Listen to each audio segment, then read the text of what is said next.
invitation to be sorry for the interruption. Well, thanks so much for your interest and for accepting our invitation to be a part of today's regional event on CSO accountability. My name is Maria Vishinova, the Communication and Information Officer at the Balkan Civil Society Development Network.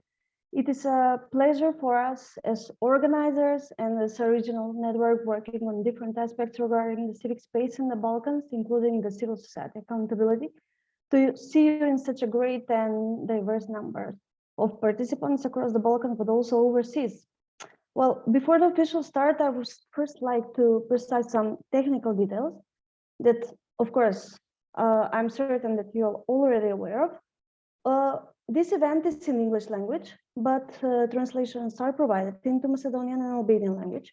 So if you need a translation into one of these languages, please click the interpretation button, which is placed below of your screen, left from directions button, and choose the language you prefer. Another detail is that if you have a comment or a question when someone else is speaking during the discussion, in order to have a smooth discussion, please either use the virtual hand from the reactions button or put your comment in the chat box. You noticed, but just to remind that please. Well, the aim of an exchange of knowledge and experience about civil society, self-regulations, efforts, and mechanisms. This workshop will aim to raise awareness among the civil society organizations in the Balkans about the key principles, the challenges, as well as the opportunities that CSO should consider in developing or implementing their self-regulation mechanisms for more effective, accountable, and credible CSOs. This workshop will bring together different stakeholders and speakers to discuss the importance, the value, and the use of the self-regulation mechanisms, as well as their role in promoting the accountability of civil society in the region, but also overseas.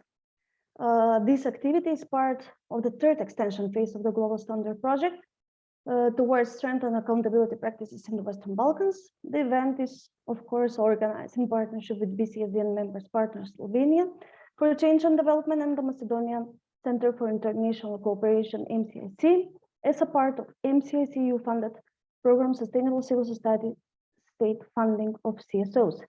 Well, now, without further ado, I would like to kindly invite Biljana Spasovska, the BCSD and Executive Director, as a moderator of today's event, to take the floor.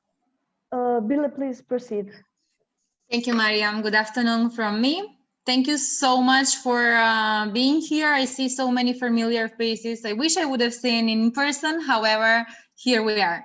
So Maria announced what is the aim of the event. Like, we have been working quite a while on the topic of promoting civil society accountability for some time now, and we wanted to provide a platform for discussion and for sharing lessons learned, especially between the organizations more involved on the topic from Macedonia and from Albania, who were invested in developing their code of conduct as a self-regulatory mechanism that can be supportive of the efforts of the civil society to improve its own accountability. But we thought that this will be a good idea to open the event to more regional participants, so other organizations across the region can also get into the lessons learned and the reflections for the organizations, and get some takeaways maybe for their own work. So we have all women's panel, which is great, and well, many of the speakers are actually dear friends and BCSD and colleagues. The aim was not to invite our own to share what we think, but two of former BCSDN people are actually working now in different directions, but contributing a lot towards promoting the civil society accountability. So I will invite the first one, my former colleague, Ilina Nešiќ, to open the discussion and to provide us a food for thought On the topic, Ilina is the interim executive director. It's Accountable Now. It's a global membership platform that supports civil society organizations across the world in being transparent, responsible to stakeholders, and focused in delivering impact. Accountable Now is also the Secretariat of the Global Standard for Civil Society Accountability, in which BCSDN is a partner, a proud partner, and which, as Maria mentioned, this activity is part of our project. So, Ilina, please, the floor is yours. I would ask you if you can reflect on some positive examples of other practices of self-regulation mechanisms from across the world, and your experience and the experience in Accountable Now, and how these processes affect the civil society accountability and why. Thank you. Thank you so much, Biljana, and thank you for inviting me. It's nice to be back home, although virtually, and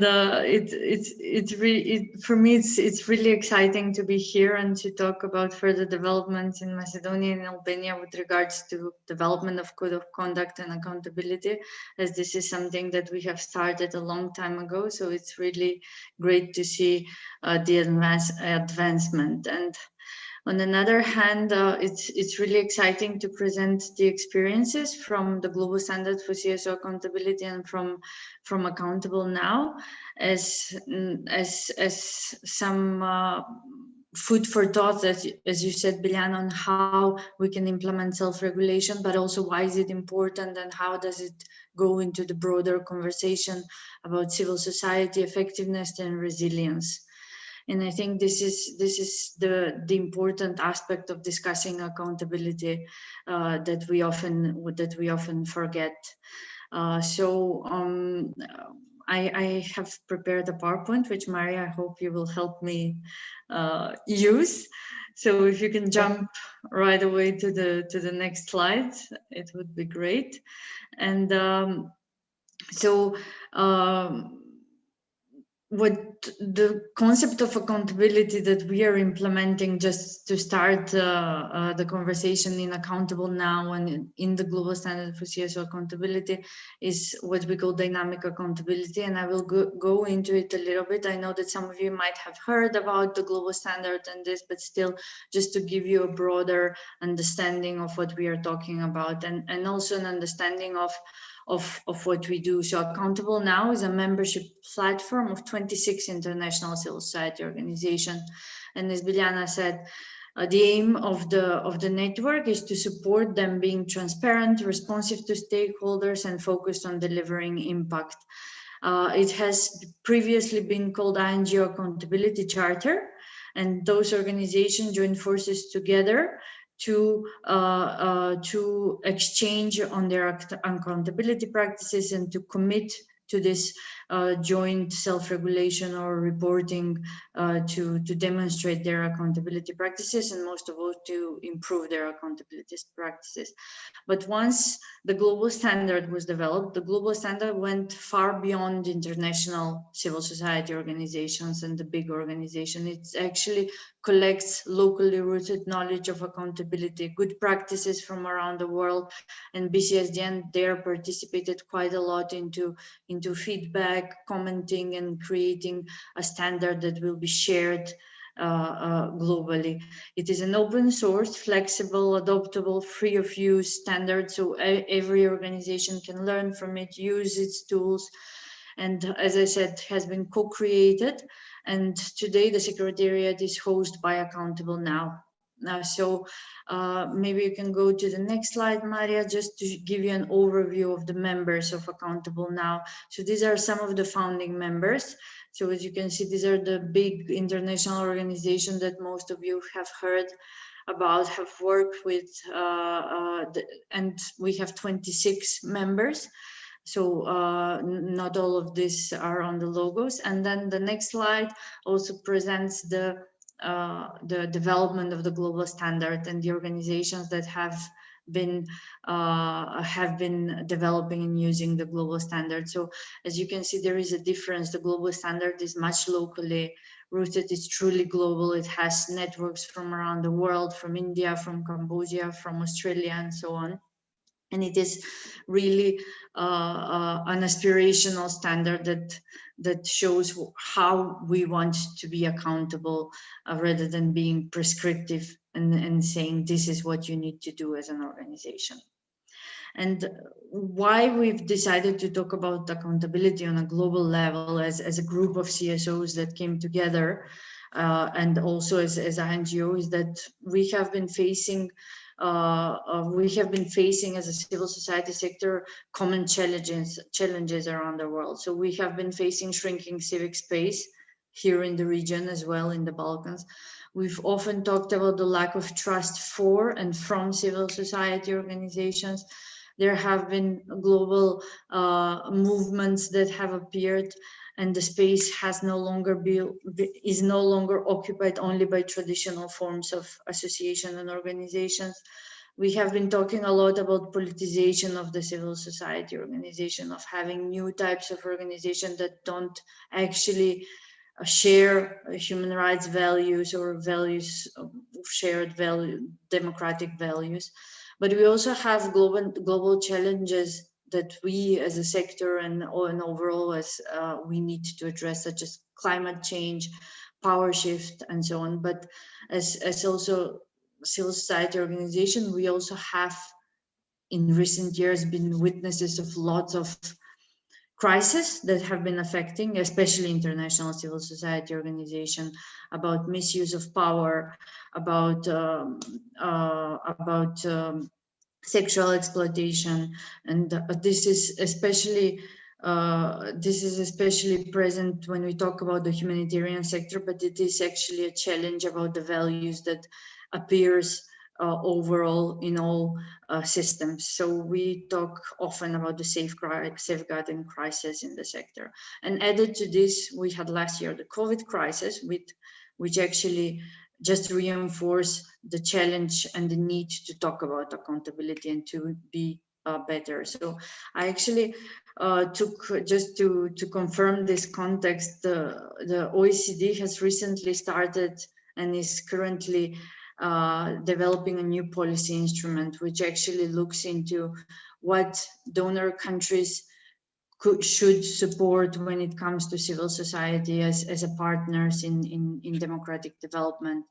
And the context, according to the OECD, actually summarizes all these challenges that I mentioned. It says that we act in increasingly severe and widespread restrictions of civic space, also point to the need to bolster civil society resilience and to address the shortcomings of CSO accountability, which are often used by governments to justify civic space restrictions and fuel anti-civil society narratives.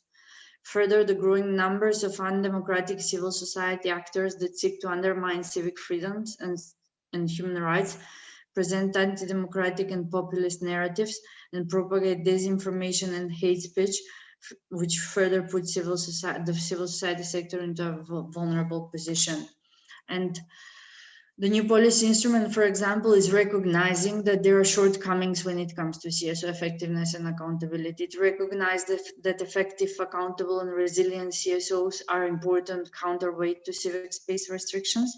And it recognizes that the rise of undemocratic actors within the civil society that seeks to undermine civic freedoms and human rights, present anti-democratic and populist narratives, propagate disinformation, and engage hate speech is increasing the vulnerability of the sector. So within this environment in which we've been operating for the last years, and as I said, with increasingly common a number of challenges, but also common opportunities, we started implementing dynamic accountability and talking about dynamic accountability. So Maria, can you please go to the next slide? Dynamic accountability is a systemic approach to civil society accountability that is grounded in the processes of meaningful engagement with all stakeholders that is inclusive, participatory, and continuously practiced. This is the definitions that we use, but it's also the definition is in this typical NGO language, which we want to avoid when we talk about accountability, actually. So what does that mean? It means that what accountability should be for is putting people at the core of our work, putting people that and local communities, those we serve, whether that is through a continuous dialogue, through participatory decision making, building mutual and equal relationships and partnership, systemic and process-based approach, and then most importantly for us in the dynamic accountability approach is closing the feedback loop, meaning that we need to constantly seek and gather feedback from those that we work for, whether that is the local community, whether that is feedback within our organizations, governance, and so our partners, and so on. And so this is the basis of this conversation around dynamic accountability, this conversation about having a standard that will allow and help organizations be more resilient, brought us to the global standard and the 12 commitments that we have. What is interesting, I will not go into details to present the global standard because I'm sure that BCSDN and our colleagues can share and have worked with it quite in details when you were talking about national code of standards or code of conducts. But what is interesting, and I think it's something that us in the Balkans, we don't look into accountability from a perspective of beyond management and good governance. So the first cluster of the global standard is about what we want to achieve, our values and what are we committed to. So it looks into justice and equality. It has 12 commitments, and the 12 commitments are further broken down in actions and examples. And as I said, this is a reference standard. It does not mean this is what you should do, but it is aspirational, and it should bring us to jointly achieve those goals. So what we want to achieve cluster talks about justice and equality, women's rights and gender equality, healthy planet, and lasting positive change. The second cluster is how we work with others. This means that our work needs to be people-driven. We need to have strong, respectful partnership. We need to advocate for fundamental change by addressing root causes or by having advocacy with local communities backed with data and research. And then we want to have open organizations that are transparent about who they are, what they do, and where do our resources come from. And the third cluster of the global standard is what we usually understand by accountability. This is what we do internally. This is how we treat our staff and volunteers. We need to have well-handled resources, responsive decision-making, and responsive leadership. So this is the standard and such. And usually in the civil society sector, we are often agreeing and being good and at achieving and coming to the level of having a common standard and common commitments. What we struggle with is oftentimes implementation and what we do after we adopt and agree on certain standards of functioning. And there are different types of what we can do with how we can implement accountability. So just as examples, there are examples of self-regulation, peer review, certification, trainings, collective accountability, self-evaluation, and so on. And there are multiple examples around the international sector about different types of accountability being practiced. And the global standard in itself allows different ways of implementation. So for example, the self-regulation that we are looking into as definition is when an organization has the ability to regulate itself based on a voluntary monitoring and control. through its own facilities and resources. It's a broad concept. It's applicable to different types of organization. And what is interesting is it can be collective and it can be individual. Individual meaning that you can use self-regulation and assessment as an organization, but you can also do it collectively. And this is oftentimes the example of national codes of standards and national organization. And then there is oftentimes the certification approach, which we have external agents that evaluate according to an agreed set of criteria and certifies that the organization fulfills this criteria. And this is oftentimes the example of international standards, and in many countries there are these kind of certifying bodies which actually allow quality control of certain action, and there are even donors that back up this kind of approach. So for example, on an international level, we have the core humanitarian standard, which is for humanitarian organization, and it's one of the biggest this kind of examples where we have a verification mechanism that is backed also by donors and showcases that an organization is actually accountable when they go and work into a certain humanitarian efforts. Our approach at Accountable Now is a more of a voluntary approach, and this is something overall within the use of the global standard. We came to the conclusion that a voluntary, a self-led accountability actually allows systemic change and enrooted accountability within the structures and within the organization, because it goes to a pace that is natural to the organization, that is adaptable to the contexts that we have. So in that sense, it's not just a due diligence process saying you're good, you're not good, you have a quality standards or not, but it is an approach that allows a learning and adaptation, learning from failures, learning from peers, and so on. So at Accountable Now, we've adopted the 12 commitments of the global standard, which are further developed in the reporting questions. We have an independent review panel, which is a panel of peers or a panel of experts, renowned experts from different aspects, whether they are civil society organization, local, international civil society organization, academics, and so on, but individuals that have proven a record and integrity and standards that go through the reports of our members. They use the reports which are submitted on an biannual basis, and then they provide feedback, which further on the organization responds to that feedback. It's what is the most interesting approach is that these reports are public, and the whole process is public, the feedback is public, the response is public, the minutes of the conversations between the management and the independent review panel are public.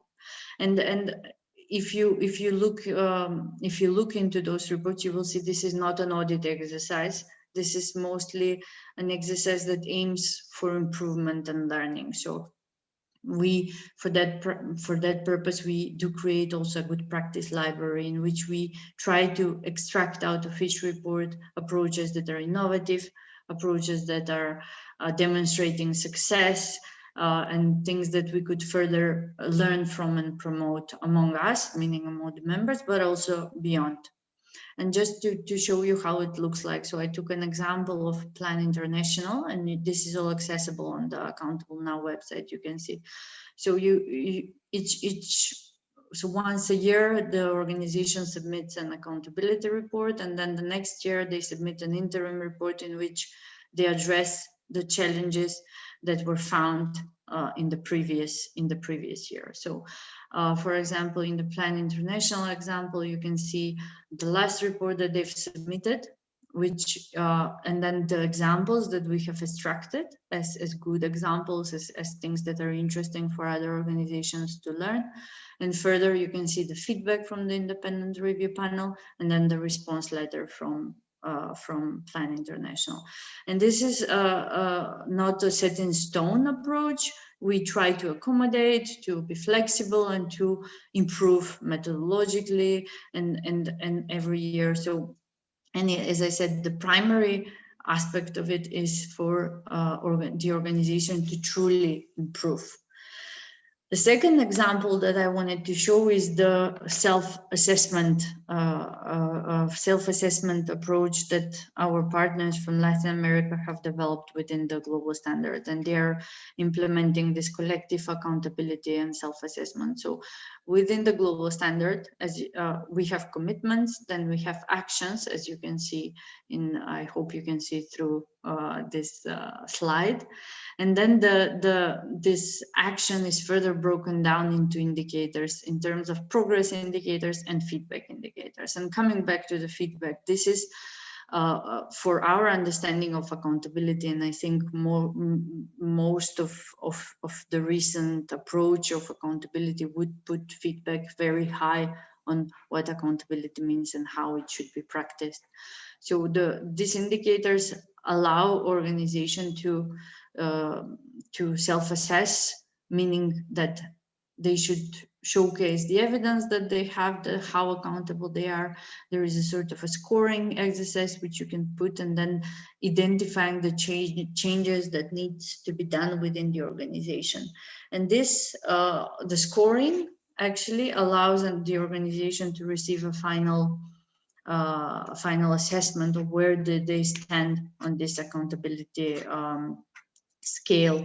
And the results of the self-assessment actually showcase what you need to do to improve. And the last example that I chose to showcase here from the global standard partners is, I think, one of the best examples of a practice code of conduct, and it's from Australia. And I know it's far away, it's not really an example that we consider oftentimes in the Balkans, but it is one of the most complete examples. So the code of conduct is a national code of conduct for organizations that work in international development. They support self-assessment, provide guidelines and tools on how to implement the code through good practice toolkit, provide tailored advice on how to support the members of ACFIT, provide opportunities for member organizations to share learnings, deliver training and on the particular standards, and provide assistance to external stakeholders through reviewing the self-assessment. So there is a self-assessment organization can assess, but then they could, the ACFIT Code of Conduct members, meaning in the organization, can review their self-assessment, and they can verify compliance, oversee an independent complaints handling process, report on compliance, conduct spot checks, and so on. And all of what is also interesting is that all of the code-related work of ACFIT follows the principles of proportionality, flexibility, responsiveness. That means that the approach is tailor-made. And so if a smaller organization, of course, needs more resources, time, and does not needs more help. So in that sense, it is adapted to the needs and the context of the organization. And I would close my presentation, and hopefully I give you enough information.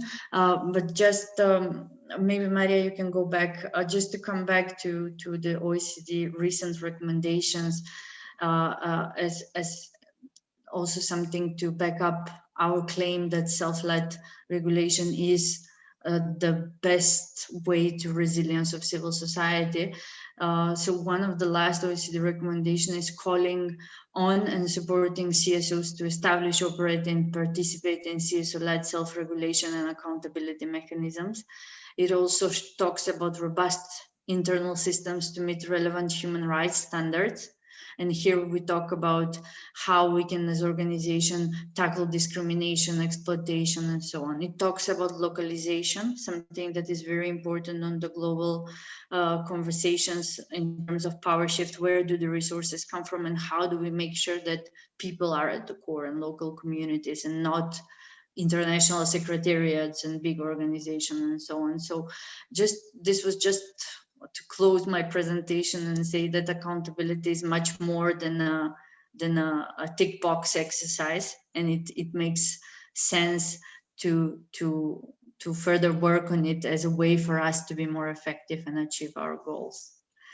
So thank you so much, and I'm happy to talk to you later again. Thank you, Ilina. I'm sure we will come back to you. Thank you so much for the deep dive into accountability in such a concise manner. But also thank you for giving us a very concrete examples of how, and especially to the organizations currently working together to strengthen their accountability and to introduce self-regulation mechanisms with practical examples of what can be the way forward and what are the possible solutions. Also, I want to thank you for ending with the OECD recommendations, because this is one of the few examples actually coming up recently where donor countries and there is a demand for accountability of the civil society organizations and a push from donors as well. And hopefully an effort to support donors to support the efforts of civil society organizations towards promoting their accountability, because it's a costly and time-consuming exercise, and probably many civil society organizations wonder, like, why do we need it? Do we need it? How much time we can afford on this? So we will actually align to our next speaker, who can speak and maybe touch upon the perspective of the EU and EU technical assistance on this. But before I give the floor to Taña, I want to ask you for a very quick answers on the Mentimeter. Maria will post the link. Ilina mentioned we in the Balkans understand accountability differently. So let's see, how do we understand accountability? So very short. Maria, can you also share the screen as well? Please click the link. There are 3 very quick questions, and this will be done in 2 minutes. Yes, there are 3 questions. Now I will share. So the first one, what is the keyword it comes to your mind when we say accountability?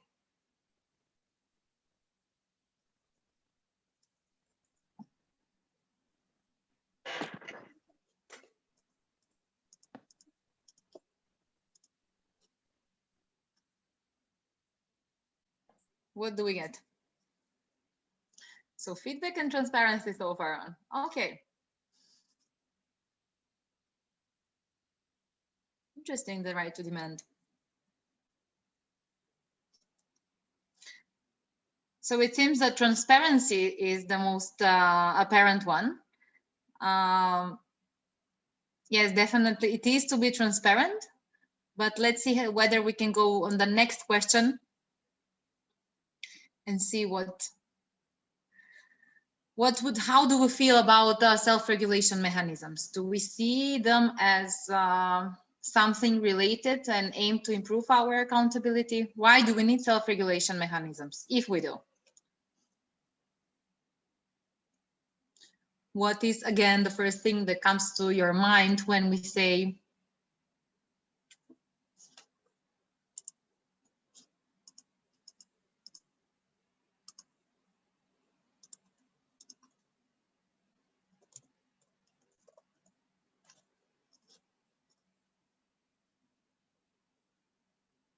improve our effectiveness? Okay, we have so many interesting actually takes on this. So build more trust, definitely, and it appears twice, although maybe it's a typo. So definitely this is the one occurring most.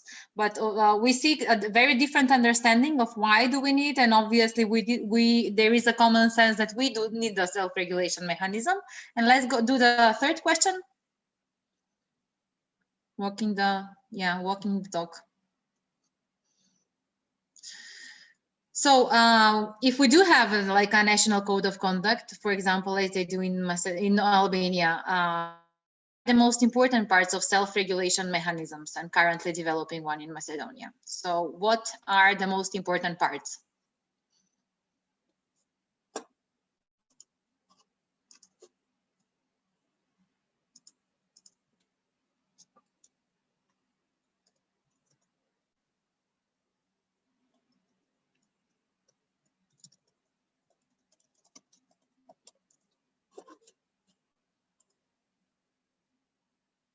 Staff engagement and joint efforts by CSOs. and being flexible enough so it can fit to everybody probably. And we see some other words. There is no particular words flashing out, but thank you very much. There are so many different perspectives on this, and I think it can give us some sneak peek into how do we understand accountability and the need to improve it. So now I would like to invite Taņa Hafner. She is the team leader in the EU-funded regional technical assistance to civil society organizations at TAXO 3. I'm sure all of you know her probably. And the reason we wanted to Taņa to give to intervene here in this panel was to talk about how civil society accountability, capacities, and self-regulation is actually addressed by the EU. It's coming in the new EU guidelines the EU is developing and on which TAXO largely contributed. Why and how civil society accountability and self-regulation are important for the EU integration of our region, and especially the role of the civil society in it, and how this technical assistance of the EU and for the civil society has been supporting the efforts for improving the civil society accountability. Maybe a few of you have already been on some events, but can share it more on that and provide us even with the forthcoming activities. Taņa, the floor is yours. Thank you, Biljana. Thank you, everyone. Also nice to see a lot of familiar faces, but especially looking forward to see also new faces. We are based in TAXO, and I was traveling today, so actually didn't get to to the office. So I'm talking to you from home, and since we already spent quite a lot of time, I can just make a couple of pointers on the questions that Biljana mentioned, but also first make a disclaimer that I represent a technical assistance project which is devoted to development and strengthening the role of civil society, but we in a way can or do reflect the official views of the European Commission. However, as Biljana mentioned, TAXO is now in the third phase. It's been around as a project regionally for over 10 years in this region. So probably all of you have heard about this project at least, and it's been a flagship project. Therefore, it has been involved in the, let's say, the most important processes, in a way facilitating in terms of facilitating consultations, trainings, and exchanges concerning EU policies and intervention in our region. Therefore, TAXO is also involved in, let's say, in an effort by the European Commission in our region to also embrace and further the issues in relevance to improving the accountability of civil society and support this effort, because that is what the primary role of EU is, and that is to support, and in no way, let's say, to dictate or demand from civil society. So the three issues, yes, you would have, or most of you would have probably known that as of 2013, the European Commission for our region has a document in place. It's called Guidelines for EU Support to Civil Society in Enlargement Countries. It was first put in place for the period 2014-2020, and now is being reviewed for 2021-2027. And for the new period, one can say that in terms of CSO's efforts on accountability, self-regulations and transparency, and basically the issues that Ilina just shortly explained in presenting the global standard, has basically, they have been addressed, or they have been now clearly brought into the new reviewed guidelines version, which I must say is not yet officially available, because the DG NIR is currently in its finalization of the, let's say, the nitty-gritty of the document itself, but the draft document is available on TAXO website. I am sure many of you have been involved in the consultations that our project held for each of the countries online end of February and beginning of March. That is not to say that the first EU civil society guidelines in the previous period did not include the issue of accountability. However, It's mostly focused on CSO effectiveness and efficiency. However, I think that it is not the guideline that it's paving the way, but it's actually the guidelines is now embracing the new developments from global standard and bringing the understanding and widening the understanding what it means for civil society to be capacitated, resilient in our region, and bring it into this document. And why is this document actually important? This document is important to the extent that it basically underpins both the political dimension, the political monitoring that the Commission with its delegation in each of our country has in terms of the progress report. You know that now in each year progress report for each of the country, there is a paragraph talking about the civil society state. And this is exactly based on the guidelines and the assessment that also TAXO prepares for the Commission every year. So it basically brings the issue of CSO accountability is an important issue that the Commission looks in terms of, is it being supported?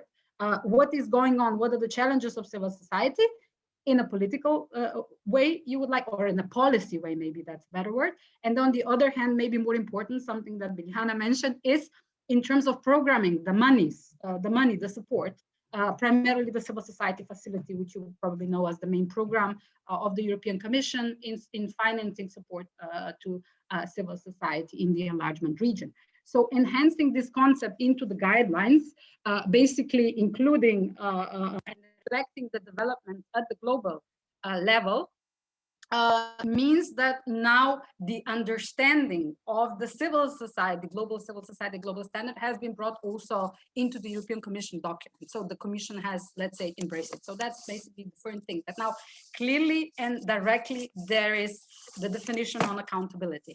And this is not to say again that the document means that the Commission is now expecting, demanding, but actually that it's saying to everyone, civil society, public institutions, and to itself in a way, and donors and everyone, that look, this is important for civil society and we need to support, and we need to monitor, and we need to support. That's why I think this is very much important, that now, and with this I would end my point on the guidelines, is that now the new version of the guidelines for 21-27 going forward embraces the new development and the conceptual development on CSO accountability also for our region, and brings it in. And I think this is also a recognition for civil society that the Commission has embraced mechanisms such as global standard, and brought it in and based its definitions and conceptualization in it.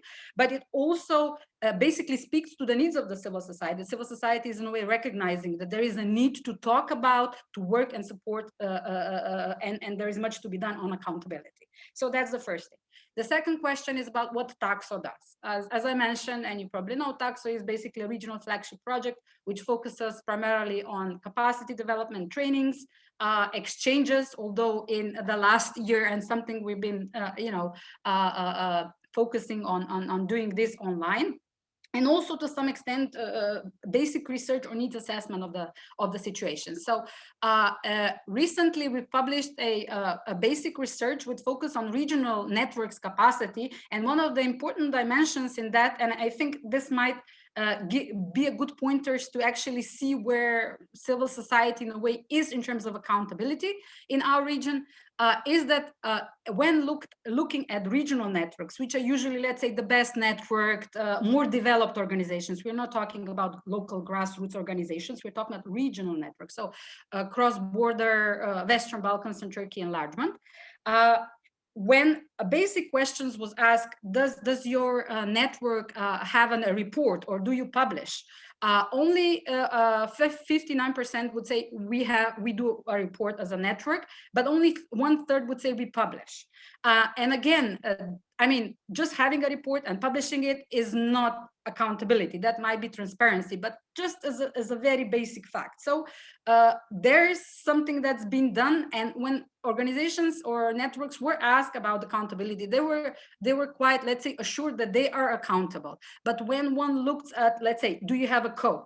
Do you have a policy on gender and things like that? Mostly the answer was no, or it wasn't that it's a specific document, that it's more practice, but we don't have it, let's say, written. So I think that one of the things that we took as a lesson or our feedback from that report, and I will share the link in the chat box later on, so whoever is interested can see the report, is that there is a sense that organizations, or let's say at least regional networks, are quite accountable, transparent, let's say. But when you look at factually, this might not be such a fact, or it doesn't correspond exactly. So there's a lot of challenges, but what is important is that organizations are consistently thinking about it. Based on this research, but also our general needs assessment on civil society capacity in 2019, what has Taxo done? As one of issues. One of the things is definitely, and yes, maybe just to add, when organizations were asked about, or regional networks, about the capacity building needs, naturally, improving our internal governance, accountability, and transparency is not among the 3 to 5 issues. Of course, the first is funding, partnership, networking, which is normal, right? So also the organizations, to some extent, don't yet recognize this importance, and actually accountability and transparency, how it links to everything you do, that it's about a conceptual mind switch. It's not just about some code of conduct and how we function internally. So in that sense, organizations also, this is also something that we were thinking. So what Taxo has done so far in this area, except for, of course, including this into the regional networks research that we have done, is we have organized a training at the end of May, focusing on regional networks, and we actually focused the training also and linked it to global standards. It's naturally, this is now the main let's say, a tool for improving transparency and accountability globally, but also in our region. And we also organized an exchange when some of the best practices have been presented. And we continue to work on this to support exchange and capacity development in the future. So what I can say is that Taxo has tried to contribute to this and is looking forward. I am looking forward to today's discussion to see also what we could do in the futures. And now let me try to finish off. So because I think we are aware over the time that we are initially allocated, I was asked, okay, can you say why this is important, why this is important for EU integration? And a lot of these boxes in answering this has been, mentioned by Ilina, because it's not just, per se that you need to be accountable because our region is undertaking this EU integration project, no matter how much that process at the moment looks as being stalled or delayed. But what is important is that it basically, accountability, as I said, is a mind switch. It's a concept. It's not just about, publishing an annual report or doing an internal review or having a code of conduct and ticking the box. And I think the global standards provides for that. It's a mindset, it's a conceptual shift. And by, thinking about accountability and how you're accountable in reaching out to donors, to members, to stakeholders, etc.,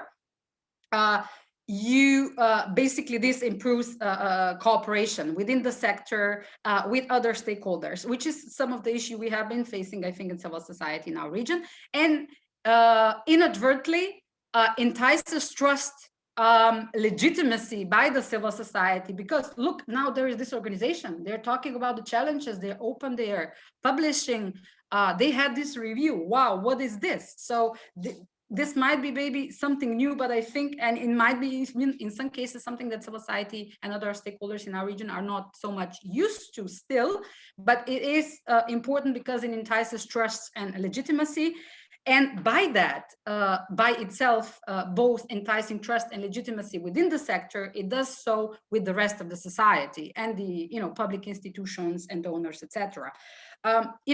How is best to improve accountability? I mean, what can be done? I think events like this, and also our small contribution at Taxo with training for regional networks a month and a half ago, and an exchange of networks sharing what have they done, including BCSDN promoted the code of conduct that they have.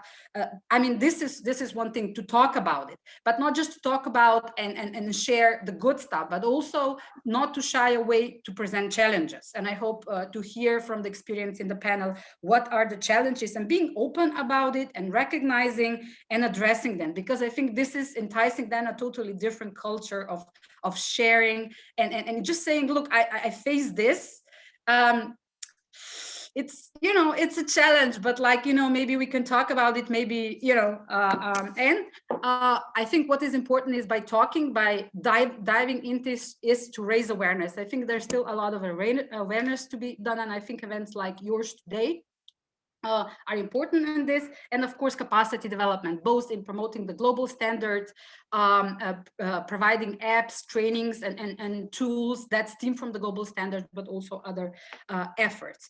And in this, I would maybe just end on the note on the integration and support by Taxo, but greater is that as I said, maybe in terms of the European Commission and in terms of the guidelines, you would not be able to see maybe in policy sense this shift by the European Commission, you know, recognizing the CSO accountability as an important issue. But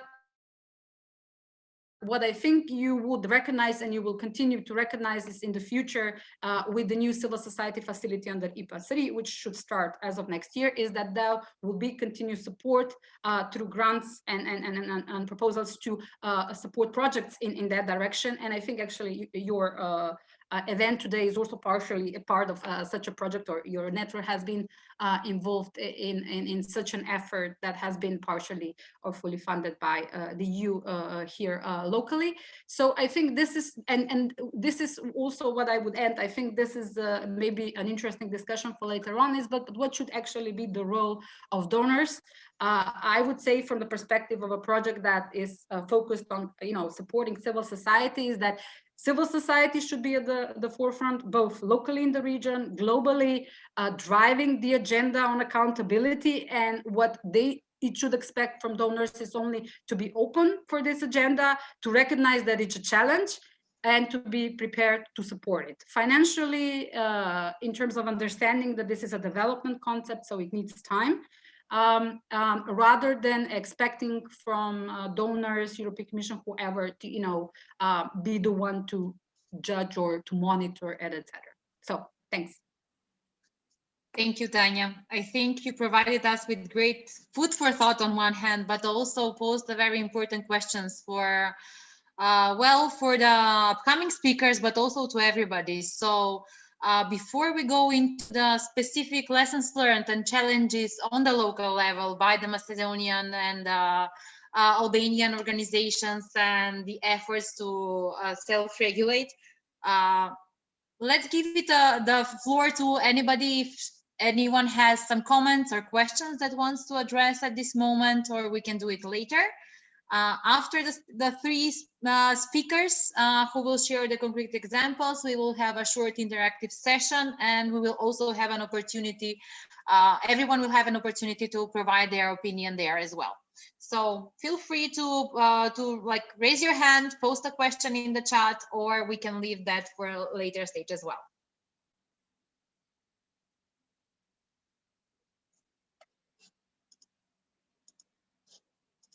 So just a technical issue, as I don't think I'm the host. Probably I can see raised hands. So can you post me in the chat if there are any hands raised, please?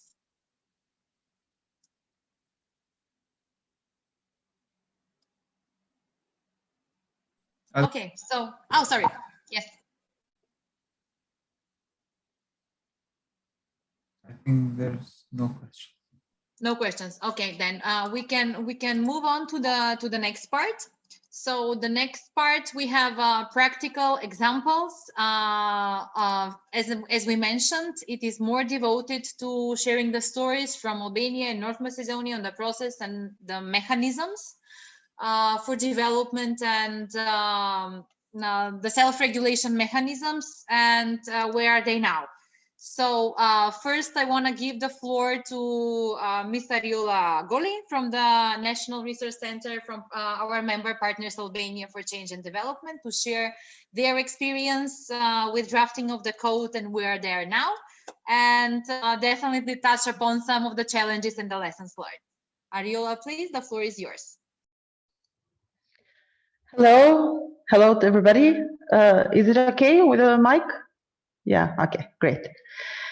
It's a great pleasure to be here today and to be also one of the representatives in this event that will share the experience of what we have done so far, not only as partners and National Resource Center, but as we already mentioned in all our further communications with you, but also with many of the organizations that are here present today, because with most of them we already had the opportunity to speak also as part of other events in the past, to talk on the standards for civil society organizations or for non-for-profit organizations in Albania. I'm going to share a presentation, if you can see it. Yes? Not yet. Not yet. Okay, just a second, I'm trying it again.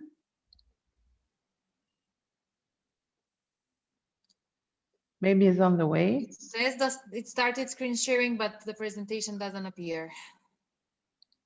Sharing is paused, it says.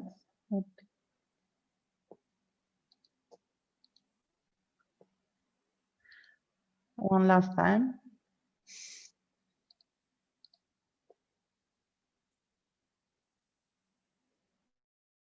No, okay. Doesn't load, sorry. Either you send us the presentation now, or you can go without presentation.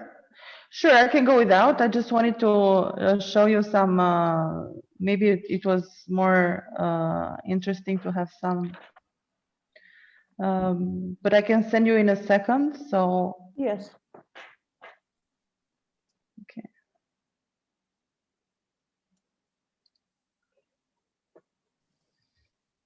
Try to share it in chat. Maybe we can access it there.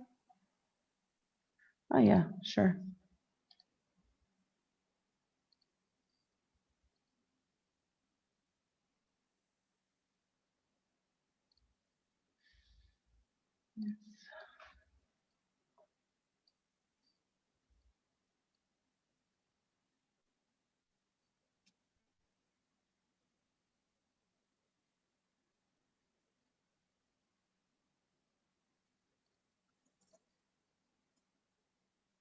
Yes.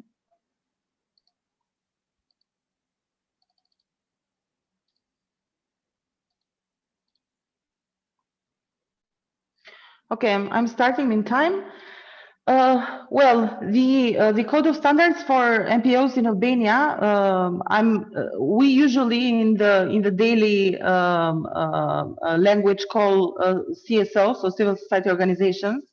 But for the sake that these are non-profit organizations, also according to the law, in this code of standards and all materials that we produce for the sake of this initiative, we named it Code of Standards for NPOs in Albania. And the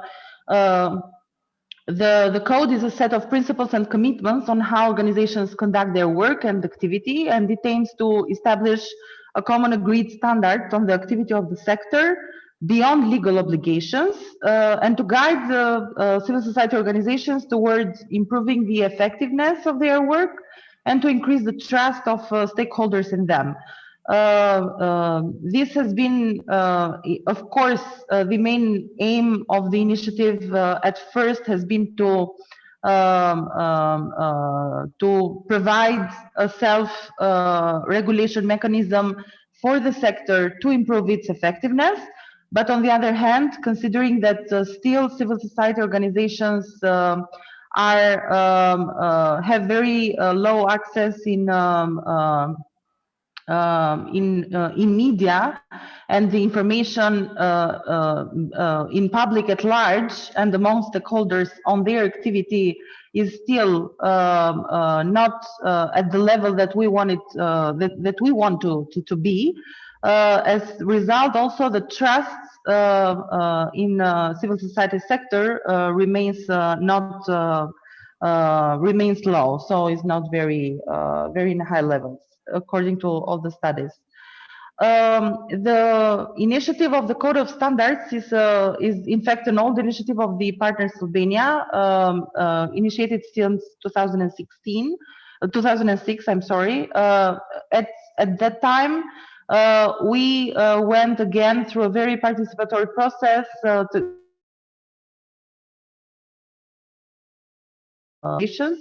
but maybe it was not that the time for the and many other conditions were not there yet. So according to based on that experience, also considering all the how the things evolved in all these years, how the sector evolved, but also with all the conditions created. Talking here about what also Ilina and Taņa expressed in their speeches before, the donor, but also international organizations and agencies, and also all this vibe, not in the region, but globally, to increase the accountability of civil society across the world, and in particular regions or countries. In this line, we thought, and we undertook this initiative again in 2019, and reintroduced that to the civil society sector.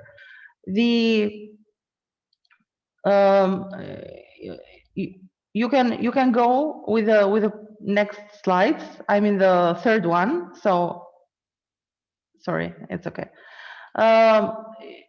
At first, in 2019, we went through wide information and discussion with civil society organizations in the sector and across the country, because we wanted this initiative to be spread as much as possible at the very grassroots level, so including all the organizations, not only the organizations that are based in Tirana, the big one that have all the access to have the information, but also maybe have also more capacities and standards than the other organizations in smaller cities or in peripheria and at grassroots level.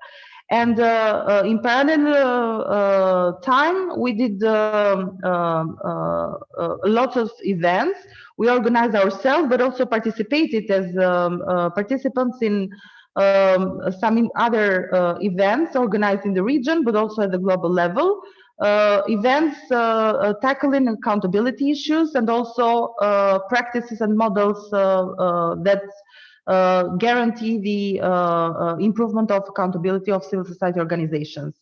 By that time, we also organized a big event in Tirana with the participation of guest speakers from BCSDN, from Accountable Now, from MCIC. So we are all here again today. So it's a great pleasure to see how the things moved on in less than 2 years. And to share a variety of experiences, mechanisms used, efforts at the local level, but also experiences that were developed at that period especially by BCSDN, the code of conduct at the regional level, but also the international practices coming from Accountable Now. This was the start for setting the path in creating this self-regulatory mechanism based on the global experiences, but also the regional ones. In the next slides, you can see some of the events and how in terms of not only these big events at regional, international level, but also discussion with the sessions, the forums we had to present the idea, and also to discuss with the civil society organizations on how this code of standards for the sector should look like, how it can be implemented,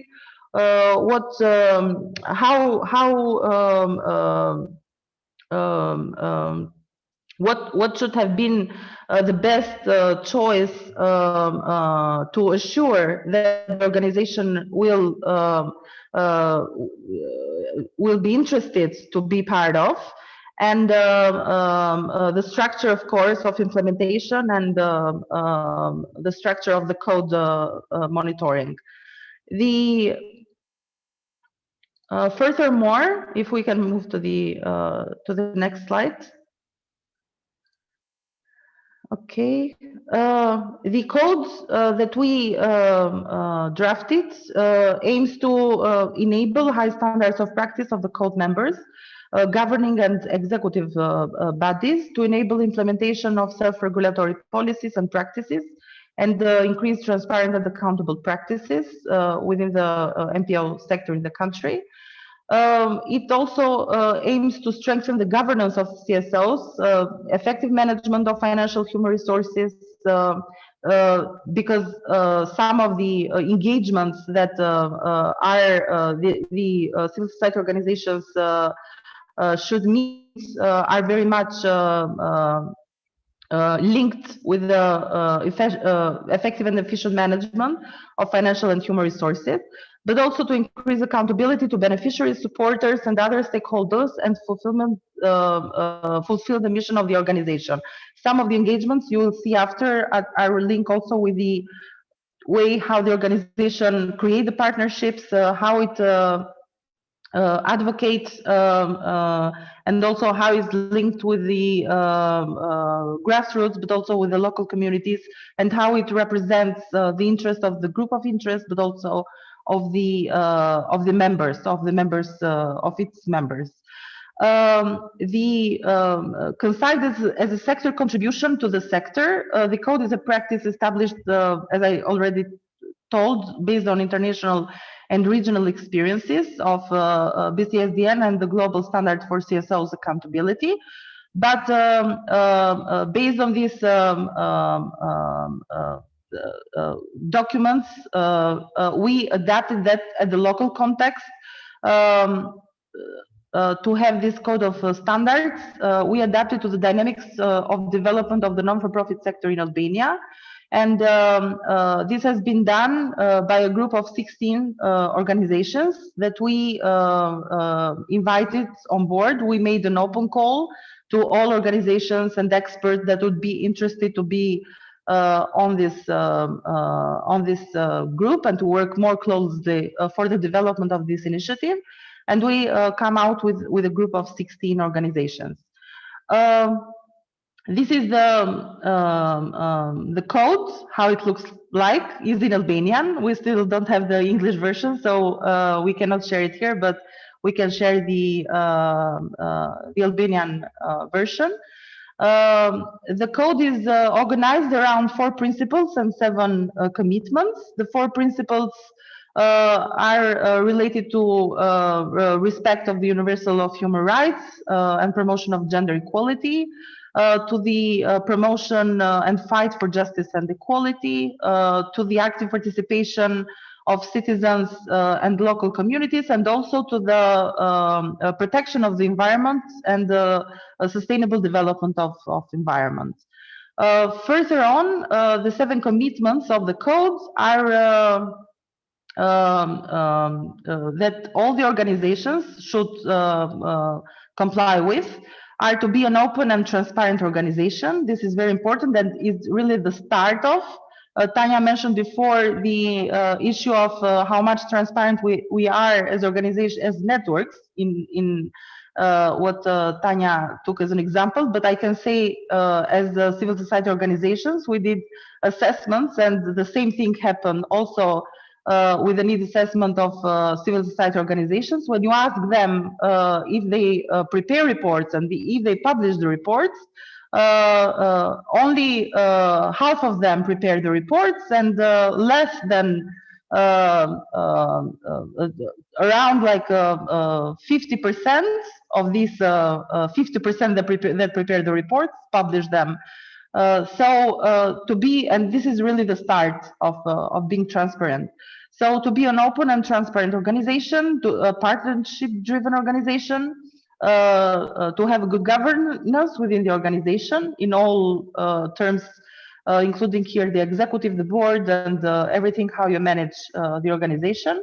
To have an organization integrity, here a very high importance takes the integrity of the organization, but also the independence, being non-political, taking no parts in any situation and things and related issues. The ethical finance, financing and handling of the resources, the way how MPOs fundraise, and also how they manage the funds they get. The well-handled human resources, and also the responsible advocacy. And here you see also the framework, the self-assessment framework. That is a document that accompanies the code, and is is tailored very much and is specified. For all the engagements, we have very specific indicators that have very specific proofs or means of evidence that every organization can check in their organization, but also can submit while they express their interest to be part of the code of standards. If we can move on, okay. We had, in fact, we already constitute the first assembly of the code. We have the initiating group of 16 organizations are also the first members of the code, and our organizations that work in different areas, including here democracy, but also services and other sectors, environment as well, and some of the members, I think most of them are also part of this meeting today. The membership of the code is also the assembly of the code, and is the higher body of the code. The way how we proceeded after is that this assembly selects 5 members, 5 representatives of 5 organizations that are member of the assembly to be the committee. The committee will have a mandate for 2 or 3 years, because some of the members of the committee will have mandate of 2 years and some others of 3 years. This is only to let's say to guarantee for the next let's say committee to have like a continuity of the let's say of the previous experience. So not all the board, all of the committee will be a new one, but we'll have these two shifts. And also the third very important structure will be the Secretariat. That will be the role of the National Resource Center at Partners Albania, which will have the facilitation role for the let's say sending out the invitation for joining the code, but also accepting all the documents and doing all the Secretariat work, passing that after all this to the committee to see how if the organizations are in compliance with all the engagements that they already pre-assessed themselves that they are in line with. This is in continuity to support the organizations in this path during this year, 2020 and 2021. We did also a capacity building and assistance program. It was composed by many information sessions, discussion forums with the civil society organizations, just to inform them, but also bring this, discuss with them this accountability issue, and build the awareness among the sector, let's say this, about the importance of the code of standards and why is good that that we have this code of standards. And it also has been we did many trainings and assistance for organizations that wanted to increase their standards in some of the areas of the code. The promotion of the initiative is very important. We have in plan to design as based also on the experience of global standards with the Render app, a similar app that is being so far developed, but we are in a testing phase. That will be a web-based, but also an app-based, a mobile-based app, which aims to provide organization with this tool for self-assessment. So everybody in the organizations, including here the staff, the volunteers, but also the executives can do this pre-assessment, but also more than for this pre-assessment, the tool will serve also as a education and a capacity building tool. We will share there many resource materials and many important information that will be used by the organizations to further improve their efficiency and also to increase their standards. You have here some of the screenshots of the app so far. And last, about the challenges, of course, this has been almost a 2 years process, I can say. It's a long way, and of course the pandemic was made it all more difficult, but in the meantime we have been working very closely with our working group online, and also some of the other challenges with regards to the process has been to being flexible at the same time maintaining strong standards elements, because it's always this asking, are we going to have high standards and to ask for high standards, or to lower them, and so many organizations can join. But the idea is to have the aim of the code is to have certain standards. So we didn't want it to lower very much the bar. So we think that we found a balance in between this, and also to adapt the code to the sector dynamic and development. It has been another challenge. Of course, there are many doubts about the future, about the willingness of the organizations, and more than willingness is about their commitment to enter into the process and to go through it, because many think that this is some work that is in addition to all the other works that organizations have. So many of them said, we don't have time, so we don't have resources, human resources to work very much with this standard thing. In fact, these are things that are very much related with the development of the organization. So we are doing our best, and we will continue to do in terms of, as I already told you, in terms of promotion, but also education on this process.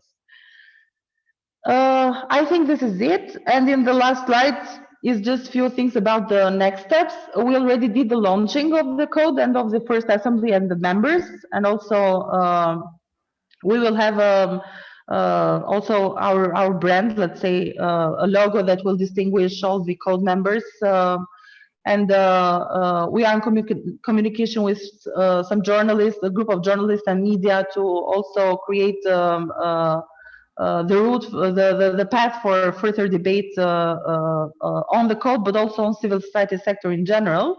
we already launched the call for joining the codes, and the plan is that all the interested organization can apply throughout the year. Will not be certain deadlines, but we put some deadlines for the meetings because we cannot organize meetings whenever we had an application. So we will have the first meeting probably by the end of September, beginning of October. So until that period, we'll have all the applications for the first round, let's say, of the organizations that want to join the code. And meantime, also in the role of the resource center, we will mentor and assist based on demand all the organizations that will need more information, but also further assistance. Thank you. Thank you, Ariola, for sharing this. I hope it is useful for the other organizations from the other countries as well. And speaking about that, I would jump straight to Alexandra Savecka, who is responsible and leading the process of the development of the code in Macedonia through MCIC. So, Alexandra, can you also share where we at and what's next? Yes, thank you, Biljana. I'm glad to be here. I'm glad to have to lead this process in Macedonia for our civil society organizations, but also I'm glad that we are doing it together with partners in Albania, because we hopefully this is one of the many opportunities we will have to discuss this issue, to learn from the steps we are taking, and to create joint efforts for self-regulation. I will share also my presentation because I've compiled one. Can somebody confirm that you are seeing it before I start? Yes, thank you. Yes. So I don't see the chat bar now. If there is a question or there's somebody who wants to interrupt me, be free to do so. Here with us today are also members of the platform we are working together with to create the code. So I invite the partners from our platform to add something later after I'm done and create more a sense of what we're doing for our partners from the region. So for everyone, I'm Alexandra Savecka. I'm working at the Macedonian Center for International Cooperation. And today I will speak about how we foster a culture of accountability while with the creation of the Code of Ethics or the Code of Standards. We will name it later on for the civil society sector in North Macedonia. Hopefully you're all familiar with MCIC. This is an organization that has been dedicated to strengthening the capacities for capable and transparent operation of the sector here in Macedonia. It's our strategic orientation that we create conditions so that the transparency and accountability as top democratic values can be promoted and practiced by the organizations here. And we do this while working on programs and activities, different programs and activities. And one of them is the Sustainable Civil Society, State Funding of Civil Society Organization that we are implementing it with BCSDN, with Crnovo Posod Slovenia, and this program is funded by the European Union. I'm here to talk to you about our steps within self-regulation mechanism, that is to say the creation of the code, to tell you more about the process, about the challenges and the way forward. I will be short and I will cut some of my presentation because I want to discuss only the important things and not to lose your time. Just before we go further, I want to say that it's our perception, it's our way of thinking. I guess it's a perception of everybody that was involved in creation of this code, that for us accountability is something that is evolving continuously and its own ongoing learning process, because not only that we will working on accountability and improving it, we not only will build the trust among the important stakeholders for us, like the public, supporters and so on, but we will more effectively achieve our goals and mission, namely what we were meant to accomplish when we created our organizations. So no matter in which sector you're working with, in the fighting poverty, fighting corruption, or improving social changes in local communities, embarking on this process for self-regulation will create stronger impact in what we want to achieve. So this is why it is important for us to work on accountability and create transparent organizations. Before starting on this process, because the program is ongoing since 2018, we did our reality check in terms of what are the interests for legitimacy, for improving transparency, for accountability of civil society organization. And I can say that there are demands and needs for improving transparency and accountability.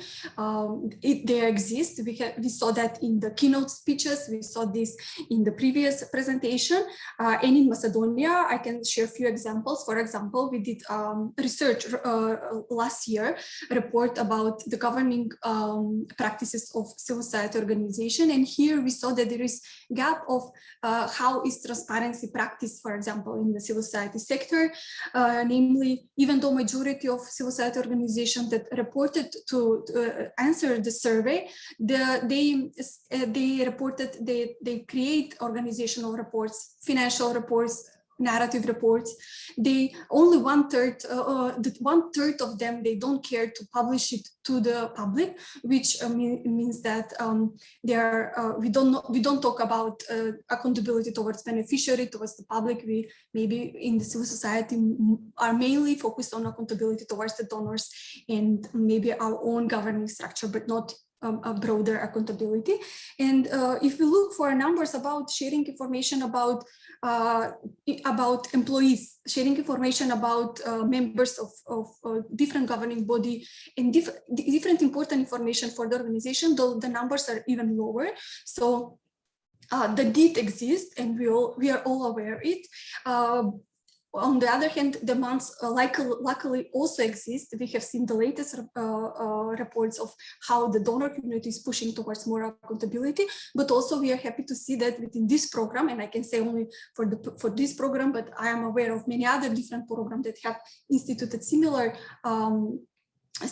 activities, that there is also demands that are coming from within the civil society sector. That is to say, in our program, we had open call for proposal for 29 grants, and we received more than 190 application for organization to improve their transparency and accountability, because that was the goal, the main goal of this call for proposal. So this brings to us a notion that there are organizations, there are people in the organization who wants to invest time and energy and build something better, not only improve the governing structure, but we spoke about improving monitoring, evaluation, creating feedback loops with beneficiaries, speaking about and accountability towards beneficiaries, not only to the donor, and etc. With this critical mass of grantees that were awarded within this program, and plus other organizations as partners and supporters, because there are also other organizations who have taken steps before this initiative in self-regulation mechanism, in improving accountability and transparency for the sector. We created this informal platform for accountability and transparency. And since 2019, we've come together with series of meetings and workshops where we not only discussed the important details about what is self-regulation, how we should organize it and starting it, but also about learning about different practices that were realized in the region, Croatia, Slovenia, Albania, South America, etc. The most raised question within our platform and what we've come before the creation of the code, and now when we are creating it, is about which self-regulation tool should be best suited for our context. What are the benefits? Do we know them? Do organizations can understand them and share them within their own environments and peers? Who should adopt this code, and how we should institutionalize the code within our own work and practice? And most important question is, how can we be sure that this code will positively influence our work, will create change and practice for the better, etc. These questions are still open. Many of it were already touched upon, and we are finding our way to create more common understanding of what this is all about. Before creating the code, we have consulted different national and international self-regulation tools. From the international, for sure, our guidelines was our guide was the global standard for accountability. It provided us with tools to learn about dynamic accountability and to speak about it. It's not enough to write a report, but it's also important to show to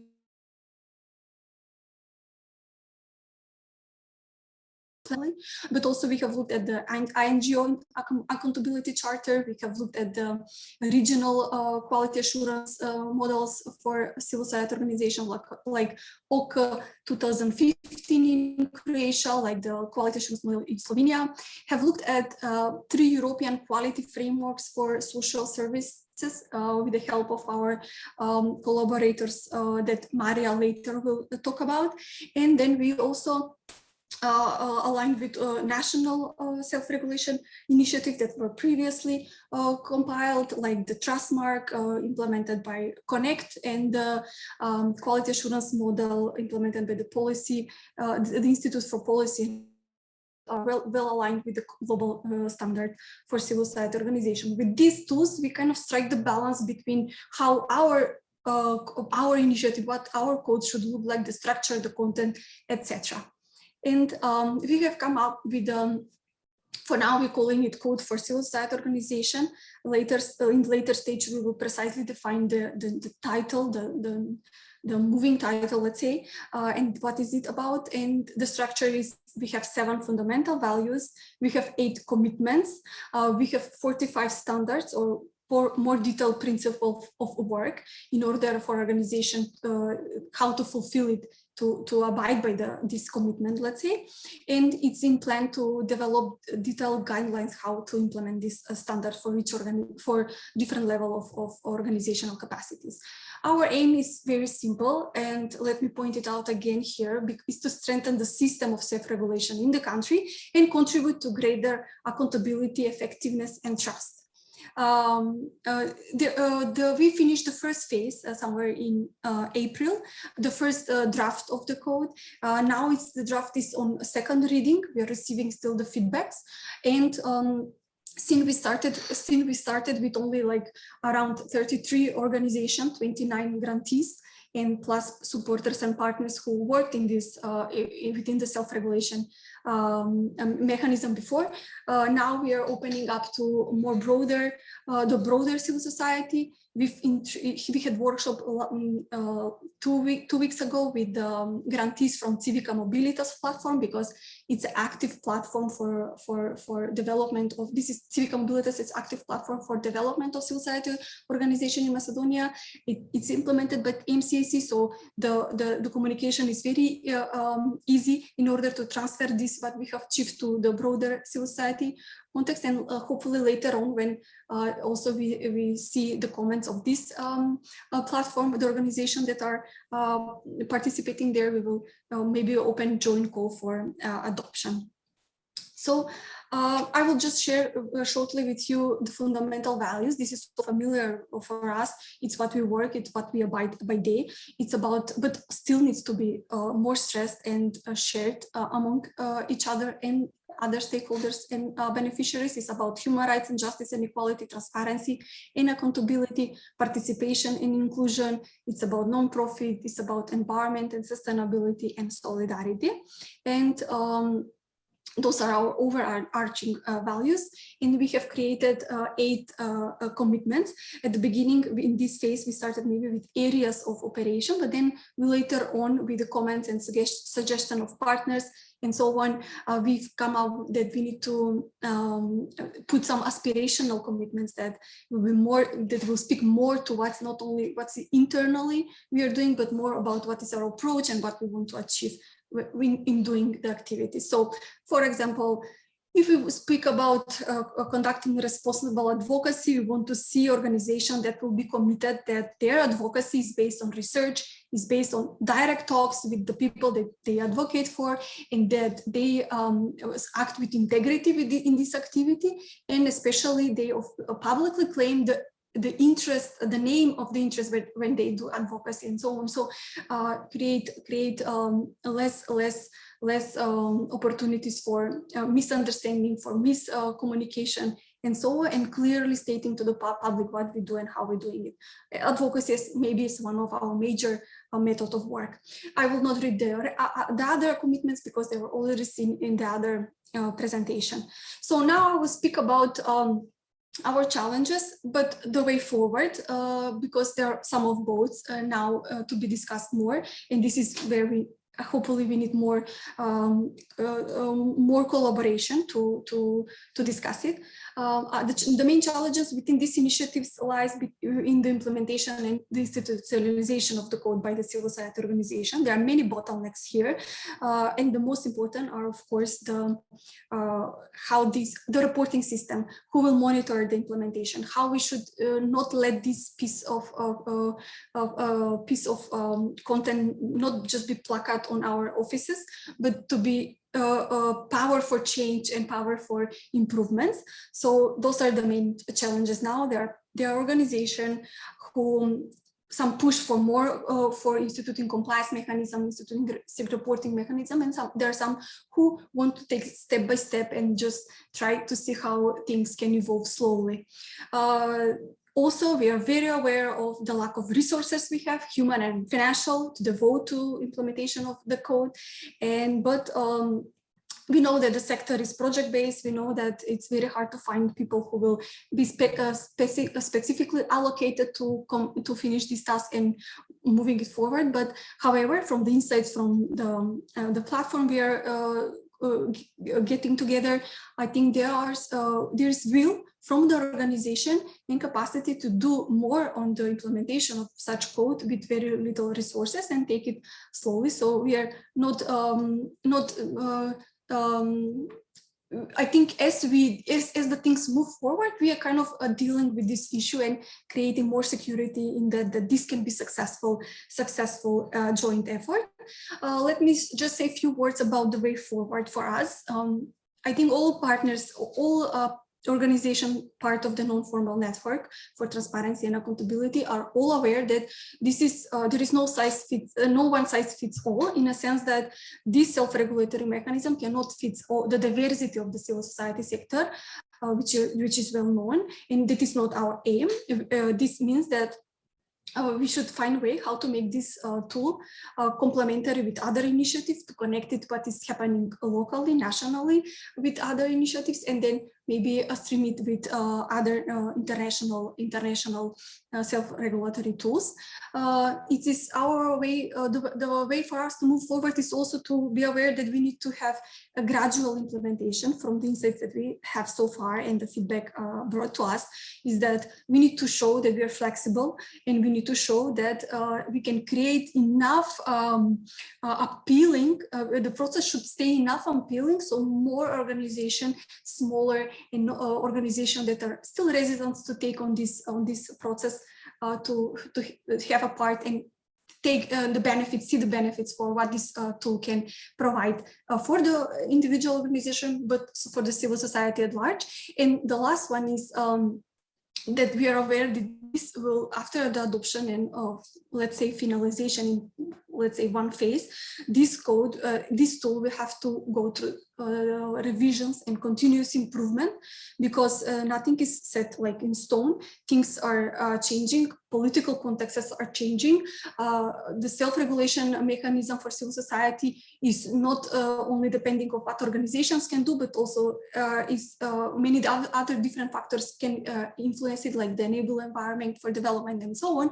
So we need to have constant checks, and these constant checks will bring us also together to create a strategy for improvements, to allow peer-to-peer learning and sharing this specific topic.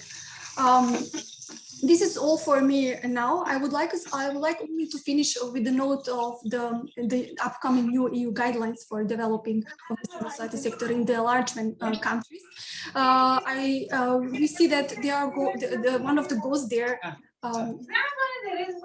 Maybe somebody can mute Tanka, because yeah, thank you. So I will finish only with the note brought again bringing back again the EU guidelines. I think that with the goals set there, one of it strictly says that the EU Commission will focus on creating capable, transparent, and accountable civil society organization. And with this, I think the European Union will give us opportunity to seek support from the donors community to search opportunities for support in this regard. But also the European Union is taking notice that the civil sector is diverse, has different level of formalities and so on, but still that the European Union will work only with organizations that are willing to improve their internal structure, but also how they do monitoring, how they collaborate, how they network, etc., in order to achieve the objectives set there. So for us, this is clear sign that we should take part and we should commit to self-regulation in each initiatives, and together we can bring the changes that we all know that are lagging, but there is motivation and will in the organization to do it. Thank you so much. Thank you, Alexandra. Thank you for providing us with an overview of how things have been going. I would like to invite the last speaker for the panel, for the event, which is who is Maria Marianoku. She is the team leader at the TISA project aimed to improve quality standards of social service provision. The idea was that we also point to the fact that many civil society organizations are social providers. So the question for Maria is how such self-regulation mechanisms can contribute to improving the quality of social services provided, for example, by the CSOs. Maria, please, the floor is yours. Thank you very much.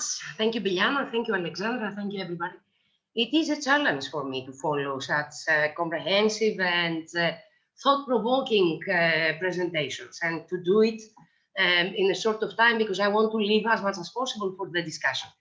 I will try to be as quick as possible and really go into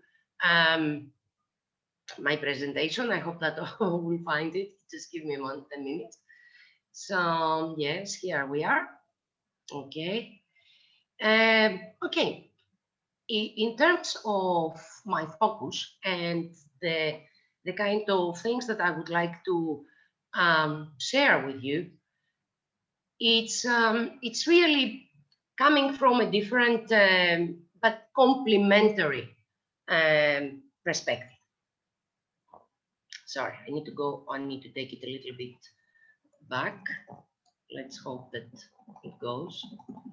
So we worked with these initiatives and processes that have been introduced by the regional network and TAXCO and Civica Mobilitas in this process,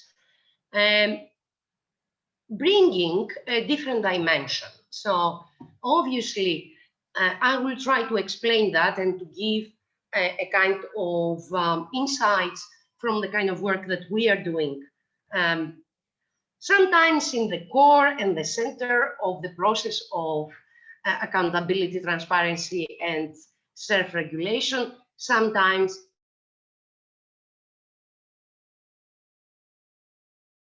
it was another challenge in my presentation, because in one sense, I wanted to bring also the global dimensions that all of the previous speakers really strongly presented and supported, but also I want to bring this very focused lens in what is happening at the moment in the Macedonian context as a parallel process, and how this really creates synergies, convergence, and complementarity. So I want to start with a quote, the definition from Aristotle about accountability.